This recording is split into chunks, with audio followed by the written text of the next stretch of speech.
मी सगळं ठीक करत होते, सगळं व्यवस्थित चाललं होतं. डाएट व्यवस्थित चाललं होतं, वॉकिंग व्यवस्थित चाललं होतं, वर्कआउट व्यवस्थित चाललं होतं, वॉटर इनटेकसुद्धा व्यवस्थित होता.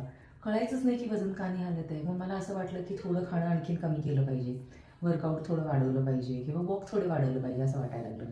पण खरं कारण ते नव्हतंच. चला तर मग बघूया खरं कारण काय होतं. Welcome to episode 8 of my weight loss series. मला एक सेल्फ रिअलायझेशन झालं की मी रात्री उशिरा झोपते, मोबाईल स्क्रोल करत बसते खूप वेळ आणि झोप पूर्ण होत नाही आहे. मग मी थोडा बदल केला.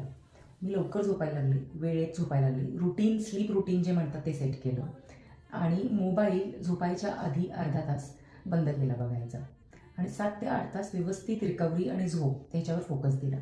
मला माझा वजन काटा हललेला दिसला याच्यानंतर. छोटा बदल आहे पण ह्याच्याने मोठा इम्पॅक्ट होतो. नक्की ट्राय करून बघा. तुम्हाला जर रील आवडला असेल तर तुमच्या फ्रेंड्ससोबत नक्की शेअर करा.